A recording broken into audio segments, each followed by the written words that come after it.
Well, hello and welcome, ladies and gentlemen, to another podcast video from Byte Gaming. I am the disembodied, beautiful, gorgeous, majestic Snare, and I'm here with, in voice only, some kind of detritus from the side of the road called Lee. Welcome, Lee.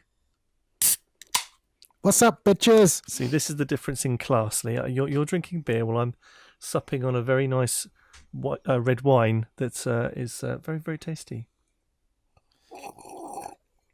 As Spike would say from Buffy the Vampire Slayer, you raging great poof. Well, I do enjoy a wine now and again. You know, I like to expand my alcohol horizons. I think it's that French girl you've got. I think she's corrupted you. You've Indeed. got off the real ales and onto the wines. Indeed. Well, shadow of the man you used to be. Well, indeed. But I think what we have to just point out to the lovely listeners that podcasts are fun to make. And it's a chance for us to talk about lots of shit that's going on in the world. So if you enjoy that, just grab a drink, sit down and listen to us talk all wax lyrical about everything that we want to talk about and nothing that everyone else wants to talk about because no one ever tells us what to talk about. So yes, tell us what to talk about. Fucking throw us a bone, you bastards. Yeah, fuck you. Right, so this is being recorded on Monday because this is the only time we had available to get together and record this. But it's the 18th of March. It is the 18th of March. Well done. Yes. So if some amazingly huge news is broken between now and Saturday, it's very unlikely that it'll be included here. But I mean, to be honest, it's a bit of a drought in terms of news. Do you think so? There's a few bits and pieces, but nothing massively earth-shattering.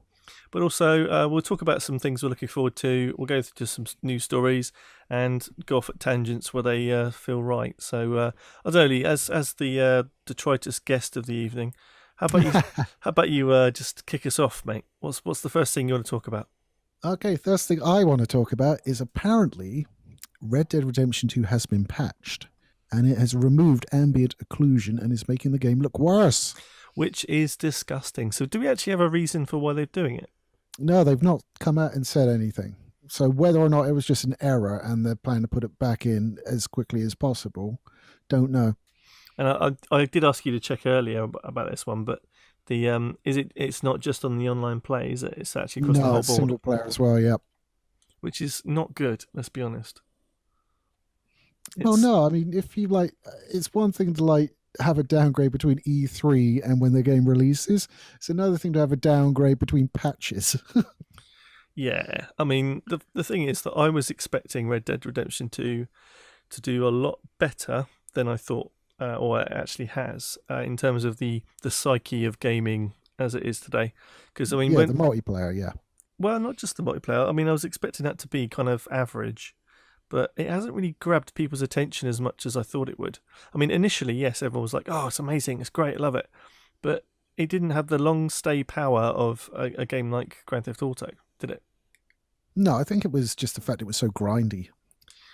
And then you come to other games like other games that have come out recently that are much more of a grind. Yes, that is true. Well, you ground longer than I did. I fairly, I was just like, yeah, this is grindy. Bye. Yeah, I've still yet to complete the damn game because I just want to take my time with it, but also I haven't had time to take time with it.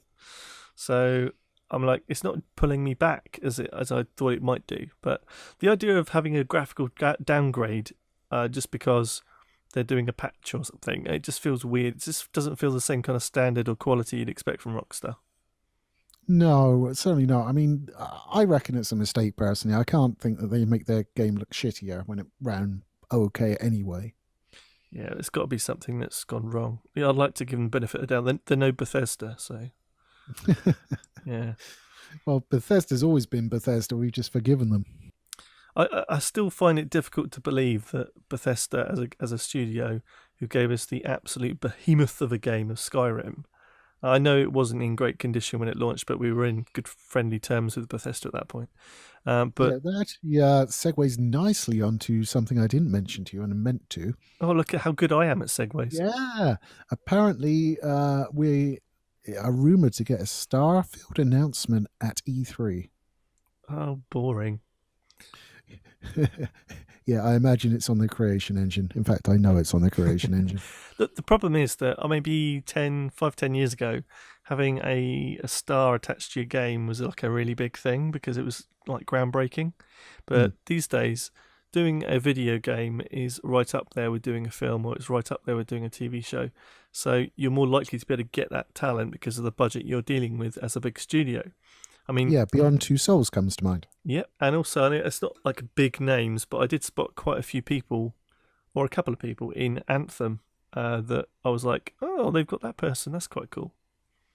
So Catherine Tate is an NPC in Anthem. Oh God, I must have blanked her. Jesus Christ, she's annoying as shit. She's the bartender, but it was like she was talking for a while. And I was like, she sounds familiar, and then Well, it's like Mortal Kombat 11 is going to have a rowdy Ronda Rousey fucking Sonya Blade. that's right, yeah. But I've got a bit of time for Rhonda. I can't stand her. I think because she was in the Expendables as well, wasn't she?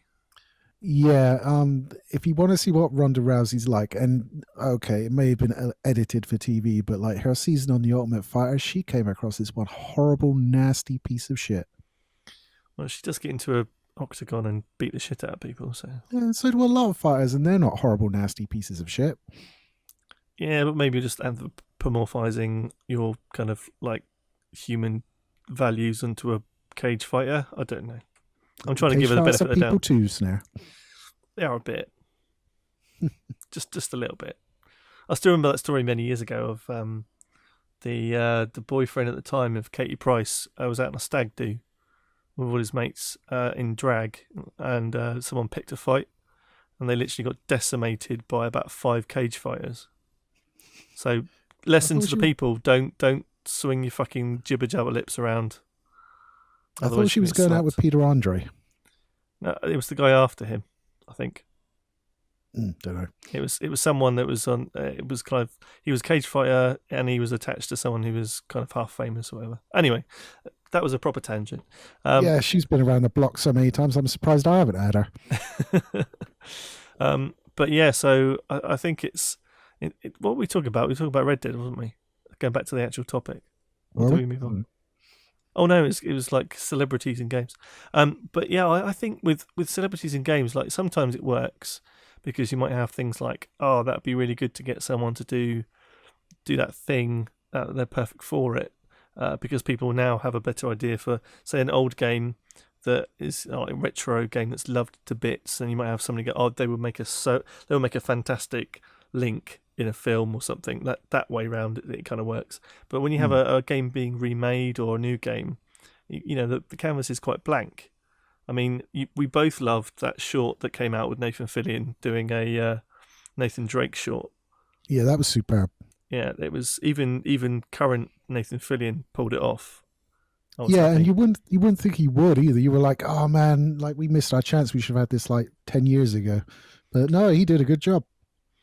He did. I was quite pleased. But I think one of the things that it does get on my nerves with general kind of, I want to say trends, but maybe it's a bit longer term than a trend, is the jumping onto bandwagons that does happen in games.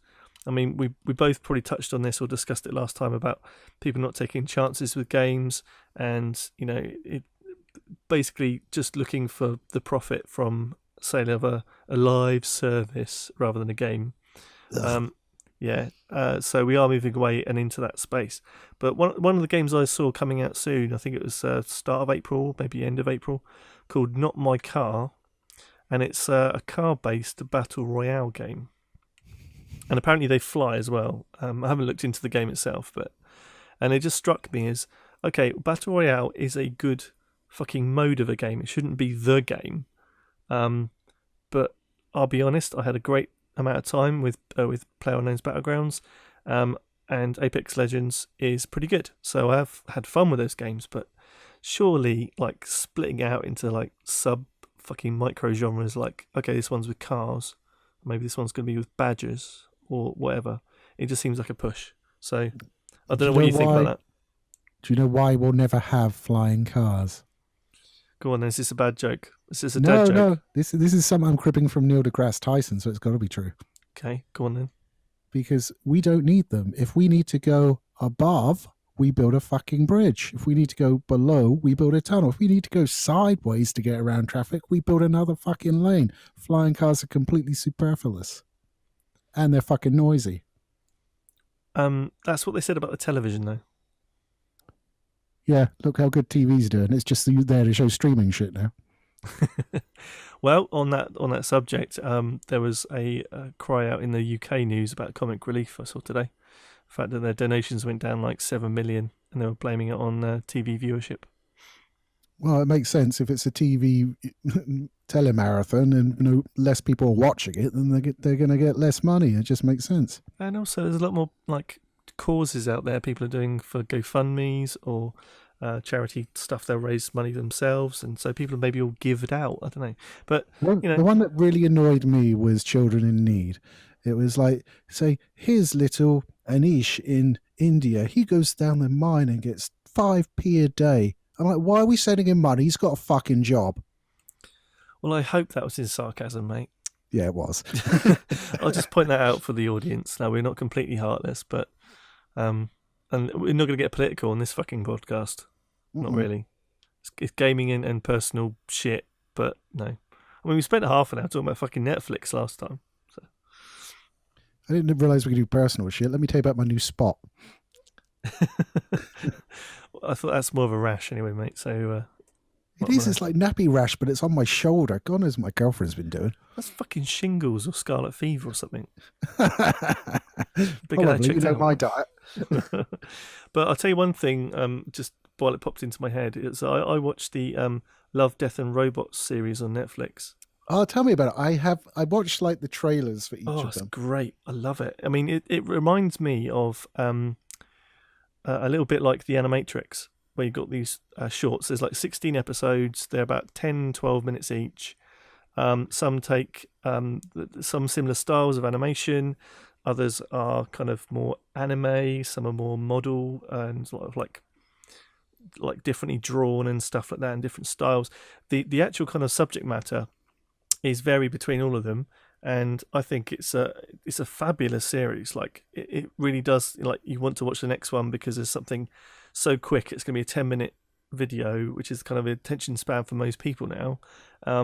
It's like watching 16 trailers, because some of the Final Fantasy-esque like CGI real human stuff is fucking phenomenal, mate. It's really good. I don't know. There was one there where it looked like Metro the movie, where it was the Russian guys, and it was just like watching someone play sort of a Metro game. Yeah, but it's all CGI. Yeah, so it's Metro. What are you talking about? The game Metro? Yes. As in Exodus and all that? Yeah, because it's a load of Russians with Kalashnikovs in a war-torn environment, isn't it? Yeah, but again, it's all CGI, and it's still quite an interesting story. So I think the main question I have about this series is which one has the most robo-sex in it? I can't remember which one, but there is one with a sex scene in it, yeah. And there's a lot of penises, actually. Oh God! Sick. There's a fair bit of nudity. It's not one for the kids if you're thinking about sharing it with little Jimmy. It won't end well. You'll be embarrassed.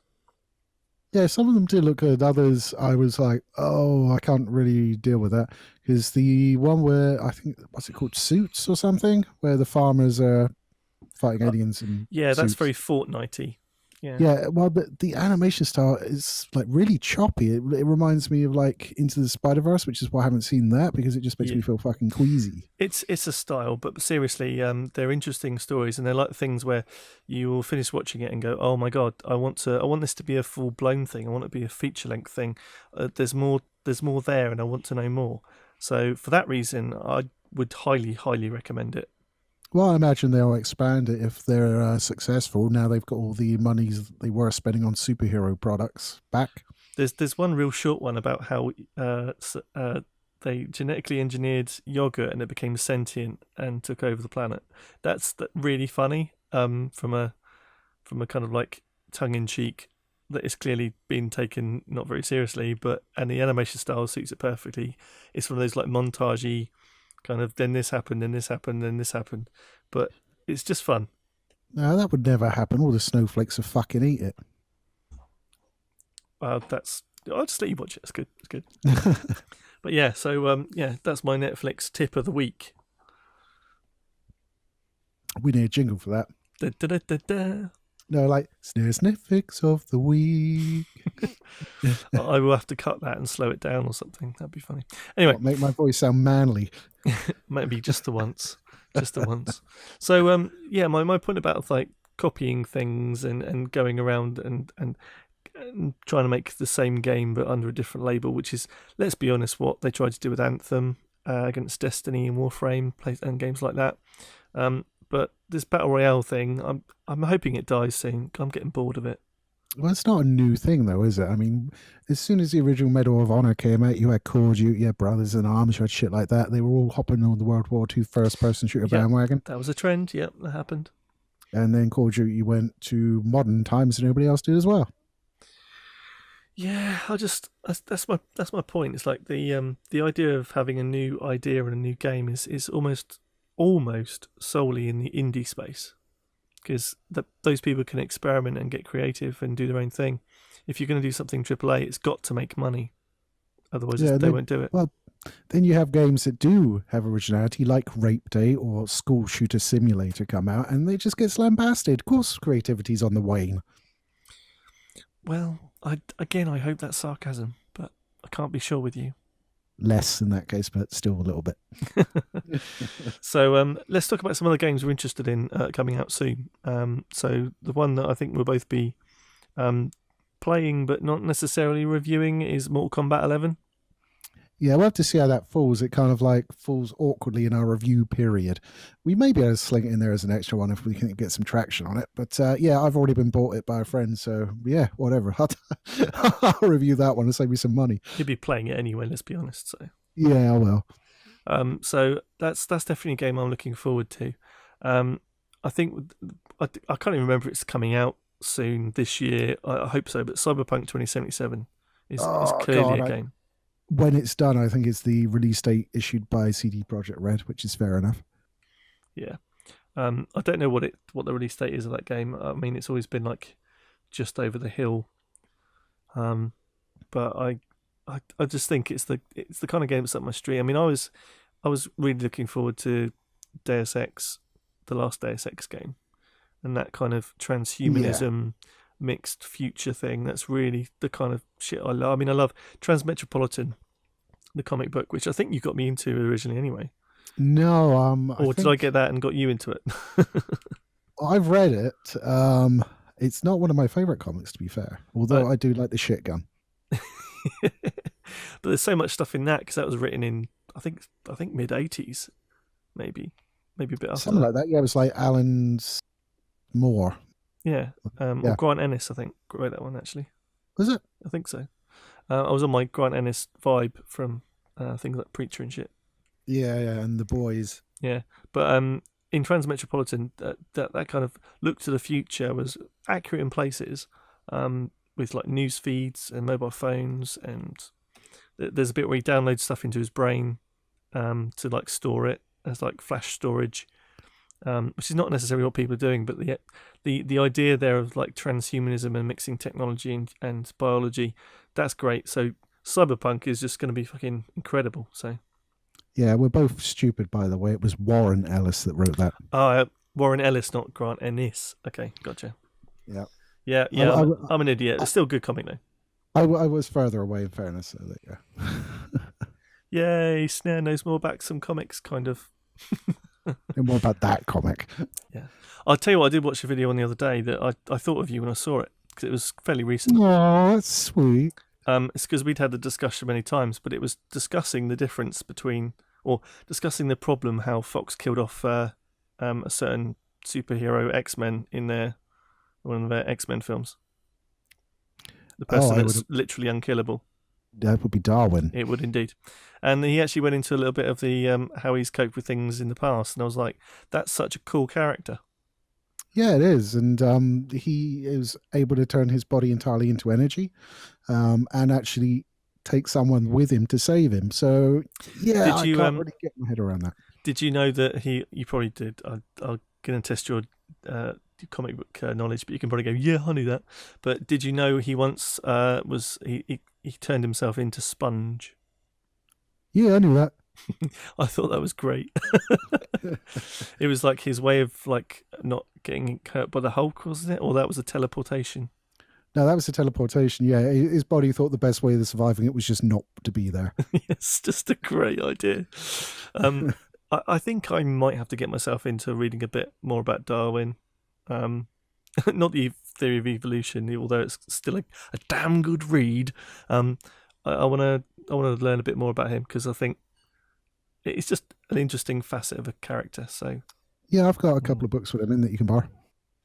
cool, right? Transaction complete. Sorted.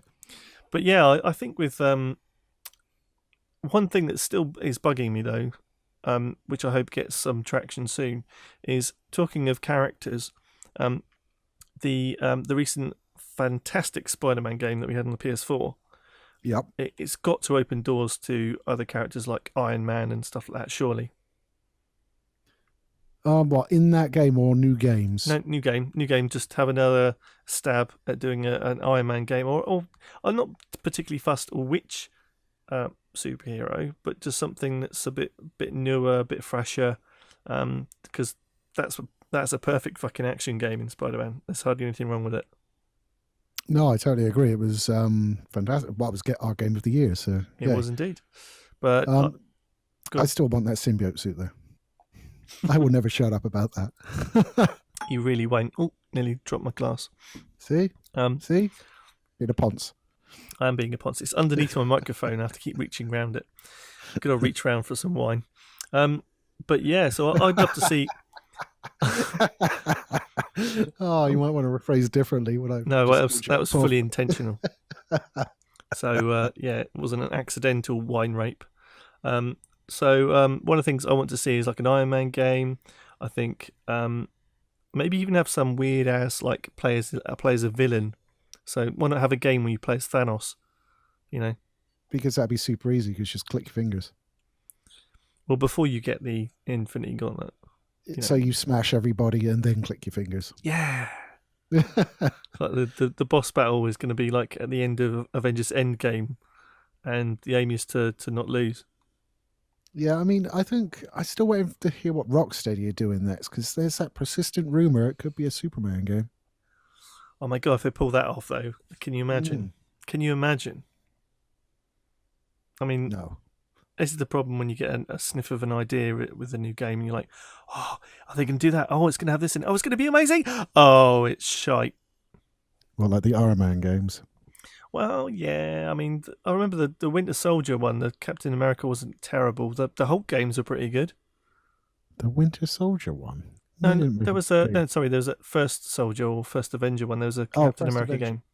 Yeah. The the Iron Man ones were terrible. I actually bought. Well, I didn't actually buy. I managed to acquire the Iron Man game on PC because I thought PC would be the best version. It's a fucking PS2 port.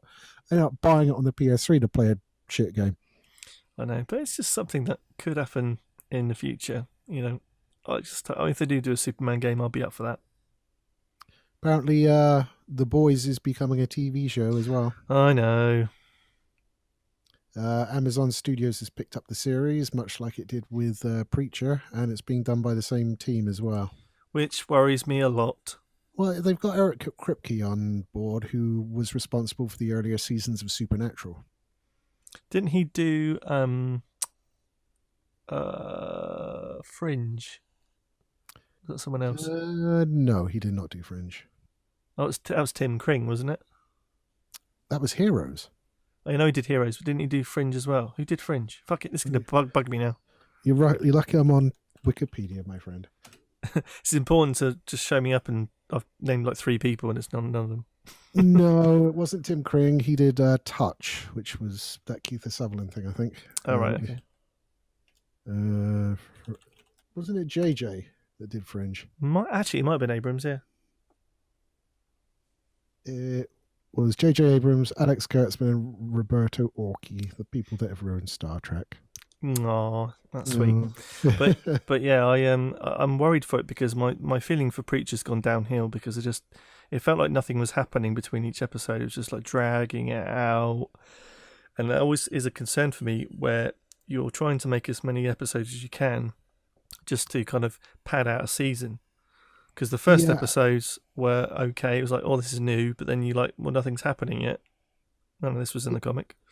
I don't know. The first season went like that, and I was okay with it at the start when he was like, "You're gonna make the buddy noise," that sort of thing, and then I sort of dragged on and on, like you were saying. Oh, and the church fight with Cassidy taking out the angels. Mm-hmm. That was all sort of brilliant. I was like, okay, I'm fully on board. Brilliant. Let's go.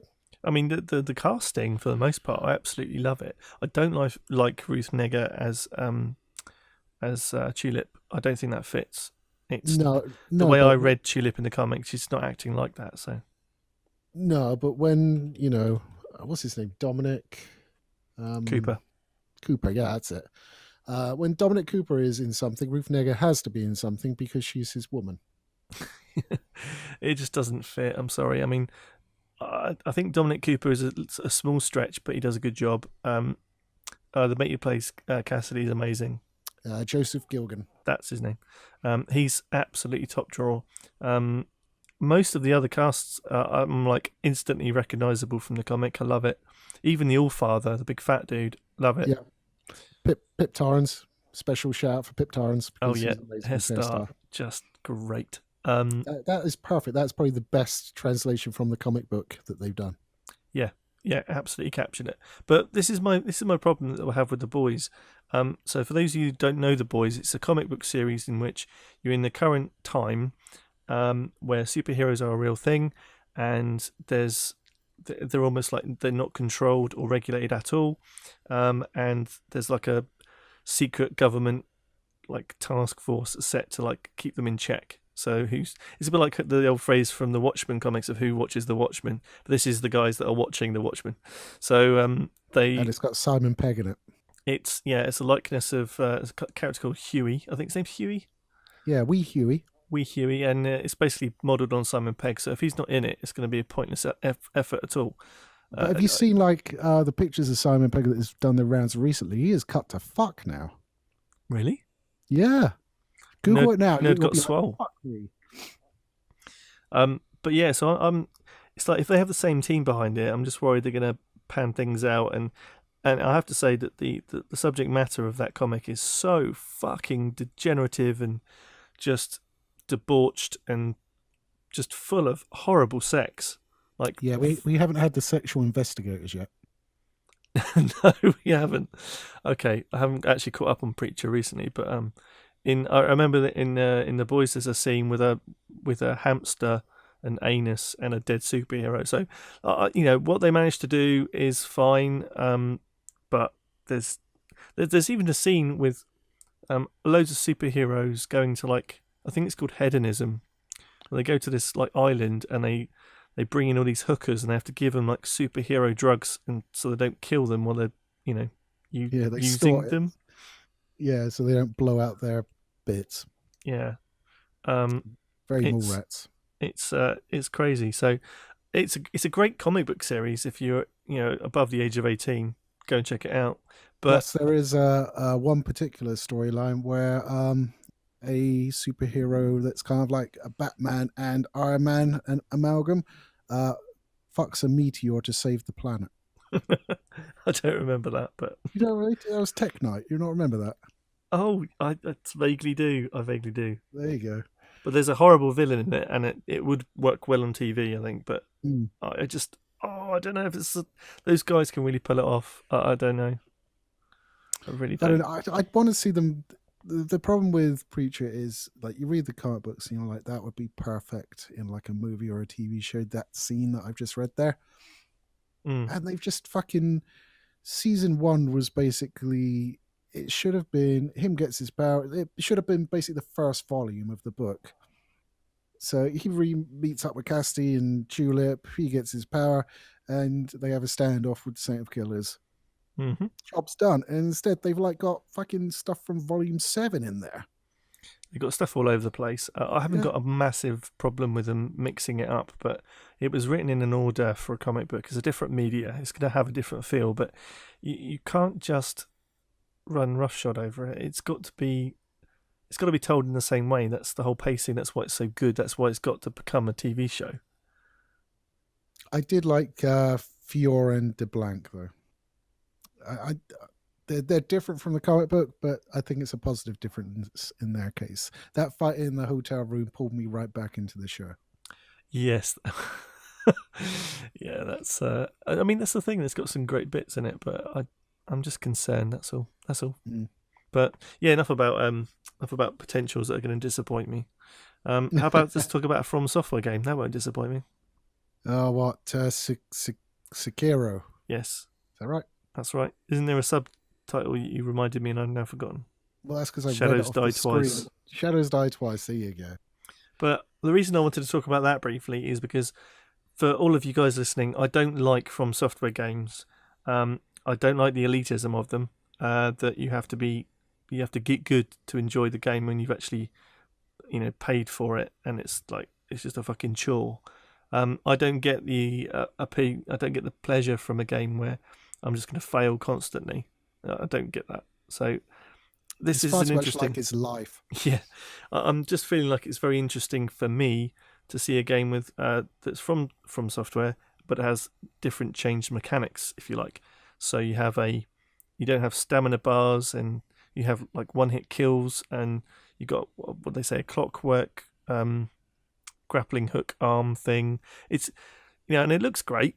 From what I've seen of gameplay, it looks similar to a From Software game, but maybe the mechanics have to change. So not only would it be a new challenge for those dedicated players and have to relearn stuff, but also because I think it might be a more accessible game.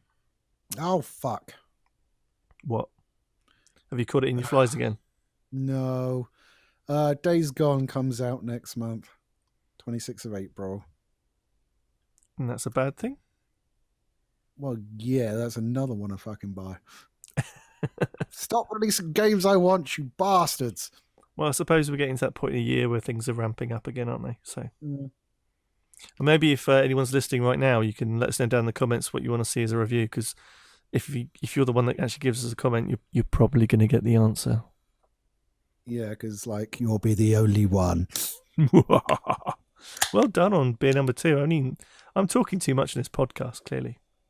That's because you're sipping your chilled glass of Sancerre like a general overlooking the battle. Actually, no, it's a wine called Diablo. I have no idea what it is. It sounds like a cheese toasted sandwich maker to me. No, that's a shit cheese toasty sandwich maker thing. Because it's round. It gets really deep, though. It's so deep. Well, talking of deep. Oh god, no, that's a really bad segue. You might be like frying your sandwich, but let's talk about Steam. How about that? Steam. We can talk about Steam. So, I wanted just to highlight the current shit posting at each other and one-upmanship that's going on with Epic Store and Steam. So Epic Store is being hailed as the kind of the first proper challenge or challenger to Steam. Well, let's get that initial statement corrected for you there, sir. Because it's not a game of one-upsmanship because Steam haven't responded in the slightest. They're just like whatevs. But Epic is busy throwing millions of pounds at people to go to their store, giving them better deals on their cart, stuff like that. And then Steam said, "Oh yeah, we're launching Halo." Oh, someone's got it. But I ain't going to Epic Store, is it? Well, to be fair, I don't know. Is it on the Play Anywhere incentive? I can't remember if Halo is. I don't think it is. I've got it on the Xbox though, like the Master Chief Collection and 5. I want to say. Yeah, but I just think it's an interesting observation that Epic Store, with the recent stuff with what was it, Metro Exodus being advertised and sellable on Steam. Yeah, that I do have a absolute beef with. I don't think you should fucking advertise it on Steam, take orders on Steam, and then decide it's going to be exclusive. It's like, decide that ahead of time, motherfucker. All right. Yes, he's probably give you £1 million to do it, but whatever. So I think from some points this can be quite short-sighted, but I think with the people are saying, oh, it's going to be the first digital distribution network that is trying to, actively compete with Steam, not just like Uplay being Ubisoft games or the Battle.net being for Activision Blizzard games. Or probably not anymore, is it? No, it's Bungie that's left, not Blizzard. Yeah. But we're seeing that happening now, and Steam will be a behemoth until it's got less than 50% share, and it's not going to be nowhere near that in terms of people using it. Steam is still the place to go. Oh, yeah, definitely. I mean, the problem I have with the Epic Games Store is it's buying exclusivity.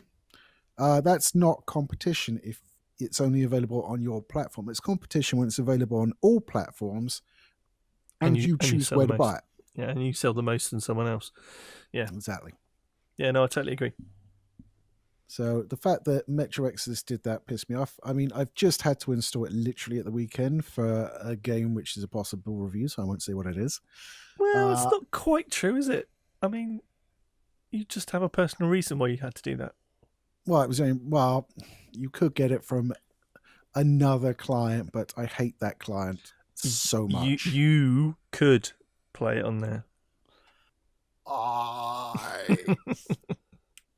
Fuck off. And let's be honest, your tastes in developers has relaxed in the last few years, hasn't it? Yeah, I'll be the first to say Ubisoft are doing a good job. I haven't played the new Far Cry, I must say, or the was it the New Dawn sort of thing they released. Mm-hmm. I haven't played that, but the developer I want to see what does next is Capcom. Capcom are fucking nailing it, son. I mean, my review will be going out on Wednesday, so by telling you right now that Devil May Cry 5 is a fucking masterwork. Well, remember that your video will be out by the time this comes out, so yeah, exactly. So I can say it without spoiling my review. Woohoo! I mean, you got fucking Resident Evil 7. The Resident Evil 2 remake was fantastic. You've got Devil May Cry 5, which is brilliant.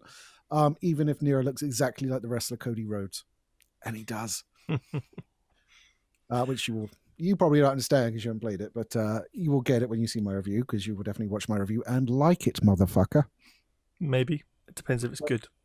Yeah, I can't say enough good things about Capcom and the work they're doing recently. I mean, normally, they were one of the ones where you were kind of like, driving shit into the floor. Let's be fair, they have been assholes in the past few years too. Yeah, I mean, just recently, last year or so, they've been knocking out of the park with some decent games. Oh god, yes. I mean, at the moment, Capcom is the studio I want to see what's coming next from.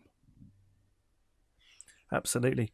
I agree with you that it's good to see that kind of thing, but maybe we're just seeing some tectonic shifts in the developer-publisher space, with big studios finally starting to munch down on their own fucking negative press, like EA and Activision. I'm not gonna put Blizzard in with that, but they're obviously victims as well as proponents because they own half the company's name. Diablo Eternal, just saying. Immortal, that's what I meant to say. Oh, correcting you left, right and centre is great today. I love it. It's a fucking mobile game, I don't give a shit. Why, don't you have phones? Said it. Come here, Mama made it funny. Yeah, so I don't think. What I do think is that things are changing around. So while EA, I don't think can really ever come back to where they used to be when we were younger, a bit like it's all in the game and shit, and being quite well respected. They're now just, this is how we make money. Yeah, well, in EA's case, even when they do something good by accident, they kind of go and ruin it. So I'm referencing the thing that you just talked about earlier that I can't remember the name of that because I've got no interest in it. What, Diablo? Or the Battle Royales? Okay, yeah. Yeah. Well, EA, Apex. Apex had nothing to do with them. Well, no, they published it, but they didn't get involved in the development of it, so they accidentally did something good. Because if they knew it was going to be as successful as it was, they were super involved in it and put a lot more microtransactions in. And it wouldn't have been successful. That's the kind of chicken and egg. Exactly. But yeah, I mean, with companies like EA, companies like Activision Blizzard, companies like Konami who just fucking don't even bother coming to the party anymore. Um, they just don't have the same gravitas that they do. I mean, some other developers are just knocking out the park. As you said, Capcom's one of them, but you've also got, although the Red Dead Redemption stuff we just talked about earlier, that's one story. But let's be honest, Rockstar has always produced quality. In their last 3 or 4 games. Yeah, I would say Red Dead 2 is probably the one since probably when did I like? I think Grand Theft Auto 3. That's the one I've liked least. I kind of like that because it was new at the time. No, I mean like Red Dead. Since like they did Grand Theft Auto 3, and then they did Vice City, which was probably my favorite one. Yep. San Andreas 4, then 5, then Red Dead Redemption. No, sorry, Red Dead Redemption was previous to that, but whatever. Mm-hmm. You know what I mean? Like out of all those, like Red Dead Redemption 2 is the one I like least. See, the one I like least is actually Grand Theft Auto 4. I knew you were going to say that. I didn't like the way the mechanics were when you drove and the cars were straight and. Ugh. It was because the camera was centered on the character. The car. Yeah. But it doesn't help when you're driving and you're not in the car. Anyway, moving on. So these kind of other companies are doing things in an amazing style because they're watching these big guys fail and get the flack, and then maybe they're looking at that and going, do you know what? We're not going to be a massive, massive prick about this. We'll just do a little bit of prickishness and then we'll get by. We'll be okay. Well, many of us have to get by with a little brick. So yeah, I mean, there's like I said, there's not much news to talk about, but I think it's a nice coverage of stuff that we've gone through today. Is there anything else that you had to talk about? I can't remember if I wrote down everything you said. Well, we didn't talk about the Epic's game sort of spying on people. Oh yeah, carry on. Okay, so it's transpired that the Epic Game Store, although it's not technically spying, it kind of is. It's going for your Steam config and basically uploading lists of your friends' usernames without your permission. And they've come out and said, yes, it does do this, and we should have asked permission. That's our bad. We'll fix it as quickly as possible. Well, isn't that nice of them? It's very nice. Or in a different parallel universe and a correct one, fucking pricks. Yeah, I mean, it sends it up apparently encoded. Oop, I hit the mic. So, there's that. But, I mean, if it's sent up encoded, like, how do we know that's all it's sending? Exactly. I mean, there's things like this that if you're doing it and you're having a service that you're making people pay for, then they go, oh yeah, no, we didn't mean that to be there. That's not an excuse. It really isn't. I mean, at the end of the day, if I don't give a shit because okay, if they take my credit card details and start siphoning money from my account, well, I'd rather them do it sneakily than like EA smacking me in the face with ads for it all the fucking time. So there's that. No, it has no place. I mean, these things snowball into other things, which we've seen over the years, and I've mentioned it before. DLC was an outrage, and then microtransactions became an outrage, and then season passes became an outrage, and so on. And it just keeps on take. If you allow a company to use your data like that, it becomes okay and normal. And these people aren't offended by it. Our customers are fine with it. And then someone else goes, well, maybe if we take their data and we just just mine more and get more stuff. And I mean, that whole thing that there was a patent for Activision Blizzard to fuck about with making you see or get matched with people that fuck you up, and then you can see what gear they've got, so it makes you want to buy it. Yeah. And weird algorithms like that. That's where it all goes to, mate. You become a fucking hamster in a wheel rather than someone actually buying something as a customer.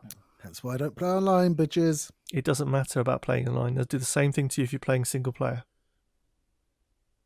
But they can't show me other players if I play single player. They'll analyze your gaming style. They'll start pushing ads for certain things. It will just be insidious inside your actual game files. So you have to be careful with stuff like this, even if it's single player. Insidious, you say? Do you mean the Red Demon?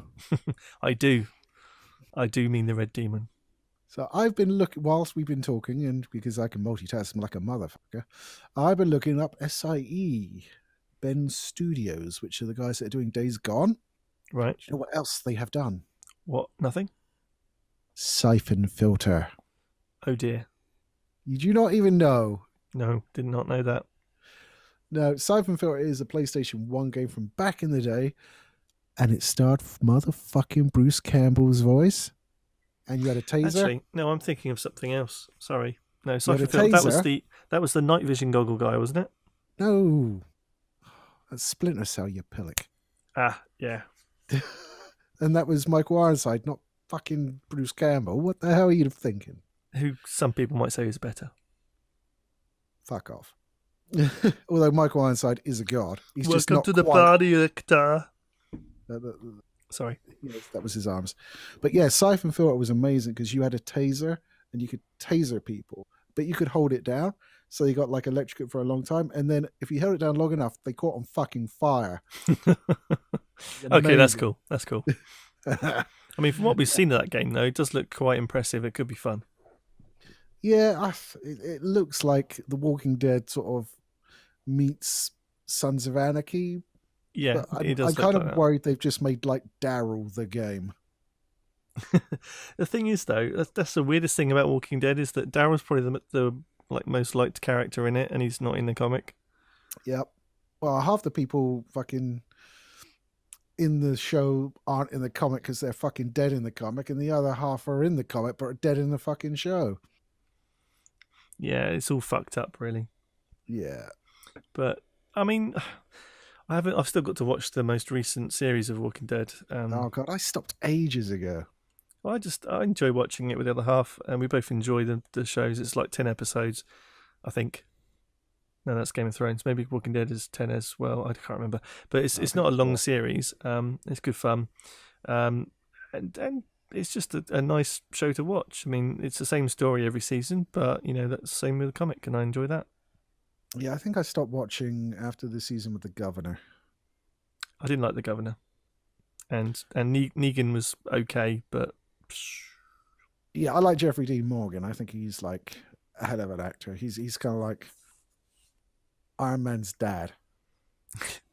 Yeah, pretty much. But my issue with Negan's the same issue that a lot of people have with Jigsaw in the Punisher series. Mm-hmm. In the fact that the concept of the character is so much bigger or more gross or whatever you want to call it than the actual portrayal on screen.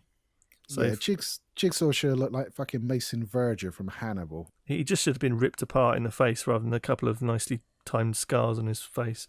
Yeah, it's like you're a handsome pretty boy and now you look like a manly pretty boy. What the fuck do you want? So my issue with Negan is fucking huge. And so Jeffrey Dean Morgan does a character 10 out of 10, but he's just not big enough. He needs to be huge. He needs to be Dave Bautista fucking size. He needs to be massive. But he's not. Yes, but then he'll take things very literally. Yeah, but... because of Drax. But he's really good. That's what we were talking earlier about, a movie thing that I wanted to discuss with you, and I forgot. I have now remembered thanks to your marvellous reference there. I'm so good at segues and reading your mind, clearly. What am I thinking now? Sausages. Close. It does involve fat. Go on then, what's your story? What's your thing? James Gunn has been rehired by Disney to do Guardians 3. Nicely done.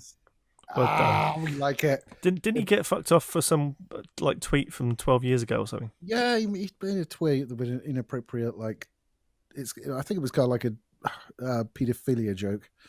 And it was like 10 years ago and they fired him for it. Let's not like fire Robert Downey Jr., who, well, he shags everything, so it's likely. Just saying. Allegedly. Here's a theory for you. You have to look it up on YouTube if you guys at home want to actually find this. But I mean, the James Gunn news is great, but it has made me think about Marvel. I watched a video the other day about the theory of who's gonna unsnap the Thanos' click of the fingers, and it's all the Easter egg signs point to Tony Stark because his left arm is the Easter egg in every single film. Oh. And the very first shot you see of any Marvel superhero is Tony Stark's left hand at the very beginning of Iron Man. I think they may be overanalyzing that. Yeah, but that's a nice little touch. But what they're saying is that over time his left arm has been injured a lot. It's getting more and more injured. And when Thanos did his click, his left arm was all used up by the effect of the Infinity Gauntlet. So it's just a nice little kind of like, oh well, look what's happened to his arm. If Tony like makes the ultimate sacrifice and like puts the gauntlet on and then does it, but it's just an idea. Well, I think we will be losing at least one or two of them, yeah, because like a lot of their contracts are coming up. And that's fair enough, though. I mean, they've done a shit ton of films. I mean, oh yeah. I think if anyone does a marathon of these films one day, they're going to die. We should do that. Well, I hate to think how many hours, because like I mean, the main 2 or 3 Avengers films, or I suppose it'll be 4, wouldn't it? They'll be like 3 hours each, 2.5, 3 hours each. You're looking it up, aren't you? I'm just looking. Total runtime. Oh, it started at Blade. Fuck. We can cut out 90 minutes. There you go. Okay, so Iron Man's your first one. Oh, this is going to be really boring. You got Iron Man, Captain America, Thor. No Hulk film, even though one of them is canon. Iron Man, The Incredible Hulk, Iron Man 2, Thor, Captain America, The First Avenger, The Avengers. Won't mention The Amazing Spider-Man. Iron Man 3, Thor: The Dark World, which I probably should mention either. It's terrible. Captain America: The Winter Soldier, Guardians of the Galaxy, The Avengers: Age of Ultron, Ant-Man. Skipping Deadpool, even though I don't want to. What the fuck is Batman versus Superman doing on this fucking... Go! What the fuck are you doing? Somebody doesn't know what they're doing. Suicide Squad. Justice League's on it. What the fuck? All right, I will skip all the DC stuff, even though it says Marvel Cinematic Universe, movies by release date. Well done, Google. Well, I'm sure your new games console is going to be shite. Anyway, I got up to Ant-Man. So Ant-Man, Captain America Civil War, Doctor Strange, Spider-Man Homecoming, Black Panther, Avengers Infinity War, and that's what, Captain Marvel, Ant vs Wasp, Spider-Man Into the Spider-Verse apparently as well. Oh, that's counts as well. Okay, that's weird. Yeah, but there's so many films there that if you tried to watch all of them, it'd be a 4-day adventure. This list was compiled by buffoons. Does he play the spoons?